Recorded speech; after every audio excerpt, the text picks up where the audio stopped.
ನಮ್ಮ ಅತ್ಯಂತ ಗೌರವಿತರು ಕರ್ನಾಟಕ ರಾಜ್ಯದ ವಿಶ್ರಾಂತ ಲೋಕಾಯುಕ್ತರಾಗಿರುವಂತಹ ದೊಡ್ಡ ನ್ಯಾಯಮೂರ್ತಿ ಶ್ರೀ ಎನ್ ಸಂತೋಷ್ ಹೆಗ್ಡೆಜಿ ಅವರೇ, ಇವತ್ತಿನ ಕಾರ್ಯಕ್ರಮದಲ್ಲಿ ಗಣ್ಯ ಅತಿಥಿಯಾಗಿ ಉಪಸ್ಥಿತರುವಂತಹ ನಮಗೆ ಗೌರವಿತರು, ನಮಗೆ ಹಿರಿಯರು, ಬಹುಶಃ ರಾಜಕೀಯ ಕ್ಷೇತ್ರದಲ್ಲಿ ಯುವಕರಿಗೆ ಎಲ್ಲರಿಗೂ ಕೂಡ ಒಂದು ಮಾದರಿಯ ವ್ಯಕ್ತಿತ್ವ ಆಗಿರುವಂತಹ ಮಾಜಿ ಶಿಕ್ಷಣ ಸಚಿವಂತಹ ಒಂದು ಶ್ರೀ ಎಸ್ ಸುರೇಶ್ ಕುಮಾರ್ ಅವರೇ, ವೇದಿಕೆಯ ಮೇಲೆ ಉಪಸ್ಥಿತವಂತಹ ಗೌರವಂತ ಹಿರಿಯರಾಗಿರುವಂತಹ ಶ್ರೀ ಶಂಕರ್ ಅವರೇ, ಅದೇ ರೀತಿ ಗೌರವಂತ ಹಿರಿಯರು ಸಾಹಿತಿಗಳಾಗಿರುವಂತ ಗುರು ಚಿನ್ನ ಬಸಪ್ಪನವರೇ, ಅದೇ ರೀತಿ ರಾಷ್ಟ್ರೀಯ ಮಟ್ಟದ ಸ್ಕೌಟ್ ಗೈಡ್ಸ್ ನ ಕಮಿಷನ್ ಆಗಿರುವಂತಹ ಖಾಲಿದ್ ಅವರೇ, ಗೀತಾ ಬಹುಶಃ ನಮ್ಮ ಗೈಡ್ಸ್ ಸಂಸ್ಥೆಯ ಆಗಿರುವಂತಹ ಗೀತಾ ನಟರಾಜ್ ಅವರೇ, ವೇದಿಕೆ ಮೇಲೆ ಉಪಸ್ಥಿತವಂತಹ ಎಲ್ಲ ನಮ್ಮ ರಾಜ್ಯ ಮಟ್ಟ ಬೆಂಗಳೂರು ನಗರ ಮತ್ತು ರಾಜ್ಯ ಮಟ್ಟದ ಎಲ್ಲ ನಮ್ಮ ಹಿರಿಯ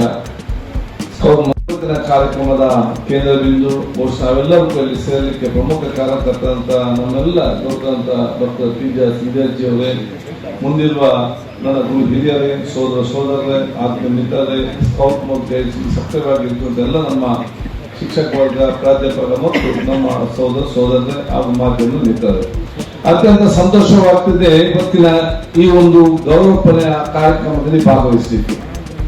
ನಾನು ಬಹುಶಃ ಇವತ್ತು ಡಾಕ್ಟರ್ ಪಿ ಜೆ ಸಿಂಧ್ಯಾಜಿ ಅವರಿಗೆ ಇದು ಬಹುಶಃ ರಾಜ್ಯ ಮಟ್ಟದ ಸ್ಕೌಟ್ ಮತ್ತು ಗೈಡ್ಸ್ ಮತ್ತು ಹಿರಿಯರಿಂದ ಒಂದು ದಿವಸದ ಆ ಗೌರವ ಕೊಡುವಂತ ಕಾರ್ಯಕ್ರಮ ಇದು ಮಾತ್ರ ಅಲ್ಲ, ಅಥವಾ ಇದು ಬಹುಶಃ ನಮಗೆ ಡಾಕ್ಟರ್ ಪಿ ಜೆ ಸಿಂಧ್ಯಾಜಿ ಅವರಿಗೆ ಡಾಕ್ಟರೇಟ್ ಪದವಿ ಕುಲಪದವಿ ಸಿಕ್ಕಿದೆ, ಅದನ್ನು ಗುರುತಿಸಿಕೊಳ್ಳುವಂತ ಕಾರ್ಯಕ್ರಮದ ಜೊತೆಯಲ್ಲಿ ಇದು ಬಹುಶಃ ಡಾಕ್ಟರ್ ಪಿ ಜೆ ಸಿಂಧ್ಯಾಜಿ ಅವರ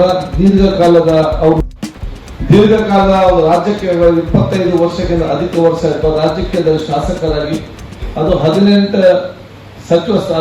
ಇಲ್ಲ ವರ್ಷ ಸಚಿವ ಸ್ಥಾನದ ಅಧಿಕಾರವನ್ನು ಪಡೆದುಕೊಂಡು ಯಾವುದೇ ಒಂದು ಕಪ್ಪು ಚುಕ್ಕೆ ಇಲ್ಲದೆ, ಬಹುಶಃ ಇವತ್ತು ರಾಜಕೀಯದಲ್ಲಿ ಇವತ್ತು ಸಕ್ರಿಯವಾಗಿಲ್ಲದಿದ್ದರೂ ಕೂಡ ಸಾಮಾಜಿಕವಾದ ಚಿಂತನೆ ಎಲ್ಲಾ ಕೆಲಸಕ್ಕೆ ತಮ್ಮ ತೊಡಗಿಸಿಕೊಂಡು ಬಹುಶಃ ಸ್ಕೌಟ್ ಮತ್ತು ಗೈಡ್ಸ್ಗೆ ತಮ್ಮ 10 ವರ್ಷ ತಮ್ಮ ನಿರಂತರವಾದ ಸೇವೆ ಮುಖಾಂತರ ಇಡೀ ಕರ್ನಾಟಕ ರಾಜ್ಯದ ಸ್ಕೌಟ್ ಮತ್ತು ಗೈಡ್ ಸಂಸ್ಥೆಯನ್ನು ಇವತ್ತು ರಾಷ್ಟ್ರ ಮಟ್ಟದಲ್ಲಿ ಗುರುತಿಸಿಕೊಳ್ಳುವಂತಹ ದೊಡ್ಡ ಮಟ್ಟದ ಗೌರವ ಕೊಡುವಂತಹ ಒಂದು ನೇತೃತ್ವ, ತಮ್ಮ ಸಾಮಾಜಿಕವಾದ ಕಳಕಳಿ, ತಮ್ಮ ಪರಿಶ್ರಮ, ತಮ್ಮ ಕಠಿಣ ಶ್ರಮ, ತಮ್ಮ ವ್ಯಕ್ತಿತ್ವಕ್ಕೆ ಕರ್ನಾಟಕ ಜನತೆ ಅರ್ಪಿಸುವಂತ ಪ್ರೀತಿಪೂರ್ವಕ ಗೌರವ ಅಂತ ನಾನು ಹೇಳಲಿಕ್ಕೆ ನಾನು ಇವತ್ತು ಬಯಸ್ತೇನೆ. ಕೊಡುವಂತಹ ವ್ಯಕ್ತಿಗಳಿಂದ ಅವರಿಗೆ ಹೆಚ್ಚಿನ ಹುರುಪು ಬರ್ಬೋದು, ಇನ್ನೂ ಒಳ್ಳೆಯ ಕೆಲಸ ಮಾಡಿದ್ರೆ ನಾವು ಹೆಚ್ಚಿನ ಈ ಕಾರ್ಯಕ್ರಮವನ್ನು ವೀಕ್ಷಿಸಿದವರಲ್ಲಿ ಕೂಡ ಹೆಚ್ಚಿನ ಹುರುಪು ಬರ್ಬೋದು, ನಾವು ಕೂಡ ಒಳ್ಳೆಯ ಕೆಲಸ ಮಾಡಿದರೆ ನಮಗೂ ಕೂಡ ಇಂಥ ಸನ್ಮಾನಗಳು ಬರ್ಬೋದು ಅಂತ ಆ ಹಿನ್ನೆಲೆಯಲ್ಲಿ ಈ ಕಾರ್ಯಕ್ರಮವನ್ನು ನಾನು ತಿಳ್ಕೊಂಡಿದ್ದೇನೆ. ಈ ಪ್ರಶಸ್ತಿಯನ್ನು ಪಡೆದಂಥ ಡಾಕ್ಟರ್ ಪಿ ಜೆ ಸಿಂಧ್ಯಾಜಿ ಅವರಿಗೆ ಅಭಿನಂದನೆಗಳನ್ನು ಸಲ್ಲಿಸ್ತಾ ಇದ್ದೇನೆ.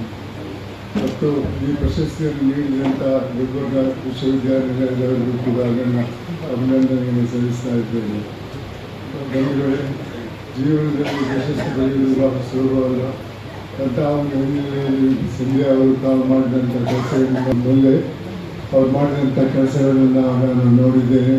ಒಳ್ಳೆಯ ಕೆಲಸ ಮಾಡಿದಾಗ ಅವರಿಗೆ ನಾನು ಅಭಿನಂದನೆ ಸಲ್ಲಿಸ್ತಾ ನನ್ನ 2 ಮಾತುಗಳನ್ನು ಮುಗಿಸ್ತಾ ಇದ್ದೀನಿ. ಧನ್ಯವಾದಗಳು. ಯಾವ ರೀತಿ ನಡೆಸ್ಕೊಂಡು ಹೋಗ್ಬೇಕು ಅನ್ನೋದನ್ನ ತೋರಿಸ್ಕೊಟ್ಟಿರುವ ಶ್ರೀ ಯು ಟಿ ಖಾದರ್ ಅವರೇ, ಮತ್ತೆ ಈ ಕಾರ್ಯಕ್ರಮದಲ್ಲಿ ನಮ್ಮ ಕಾಲಮಾನದ 2 ಸಾಕ್ಷಿ ಪ್ರಜ್ಞೆಗಳಿದ್ದಾರೆ. ಒಬ್ರು ಸುಪ್ರೀಂ ಕೋರ್ಟ್ ನ್ಯಾಯಮೂರ್ತಿಗಳಾಗಿ ಕರ್ನಾಟಕ ಕಂಡ ಅತ್ಯುತ್ತಮ ಲೋಕಾಯುಕ್ತರಾಗಿ ಲೋಕಾಯುಕ್ತಕ್ಕೆ ಒಂದು ಹೊಸ ಭಾಷ್ಯವನ್ನ ಬರೆದ ಶ್ರೀ ಸಂತೋಷ್ ಹೆಗ್ಡೆ ಅವರಿದ್ದಾರೆ. ಹಾಗೆ ಇನ್ನೊಂದು ಸಾಕ್ಷಿ ಪ್ರಜ್ಞೆ ಅಂತಂದ್ರೆ ನಮ್ಮ ನವೆಂಬರ್ 10 ಸೋಮವಾರ 1975 ಸಂತೋಷ್ ಹೆಗ್ಡೆ ಅವರು ನನ್ನ ಪರ ಹೇಬಿಯಸ್ ಕಾರ್ಪಸ್ ಪಿಟಿಷನ್ ಹಾಕಿದ್ರು ಹೈಕೋರ್ಟ್ ಅಲ್ಲಿ. ನನ್ನ ಜೊತೆ ಇನ್ನೂ 4 ಜನ ಇದ್ರು ಅವ್ರ ಪರವಾಗಿ. ಸೊ ಆಗಿನ ಪೊಲೀಸ್ ವ್ಯವಸ್ಥೆಗೆ ಬಹಳ ಕಸಿಬಿಸಿ ಆಯಿತು.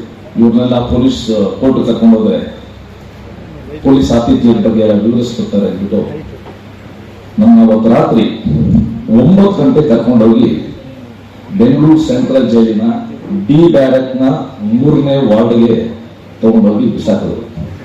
ನನ್ನನ್ನು SSB ಖಾಸಗೀಕರಣ ಮಾಡಕ್ ಹೋದಾಗ ವಿರೋಧಿಸಿದಾಗ ನನಗನ್ಸುತ್ತೆ ಗುಲ್ಬರ್ಗಾ ಯೂನಿವರ್ಸಿಟಿ ಸಿಂಧ್ಯಾ ಅವ್ರಿಗೆ ಡಾಕ್ಟರೇಟ್ ಕೊಟ್ಟು ಸಿಂಧ್ಯಾ ಅವ್ರು ದೊಡ್ಡವರಾಗಿಲ್ಲ. ಆ ಡಾಕ್ಟರೇಟ್ ಇಂದ ಆ ಪ್ರಶಸ್ತಿಗೆ ಮೌಲ್ಯ ಜಾಸ್ತಿ ಆಗಿದೆ, ಗೌರವ ಜಾಸ್ತಿ ಆಗಿದೆ. ಸೊ ಈಗಾಗಲೇ UT ಖಾದರ್ ಅವರು ಹೇಳಿದಂಗೆ ಸಿಂಧ್ಯಾರವರಿಗೆ ಸಿಕ್ಕಿರುವ ಈ ಮನ್ನಣೆ ಮತ್ತೆ ಸಿಂಧ್ಯಾರವರ ಬದುಕು ಬೆಳವಣಿಗೆ ಅವರು ಕೊಟ್ಟ ಕೊಡುಗೆಗಳು ಮುಂದಿನ ಜನಾಂಗಕ್ಕೆ ನಿಜವಾಗ್ಲೂ ಕೂಡ ಒಂದು ಮಾದರಿಯಾಗುತ್ತೆ.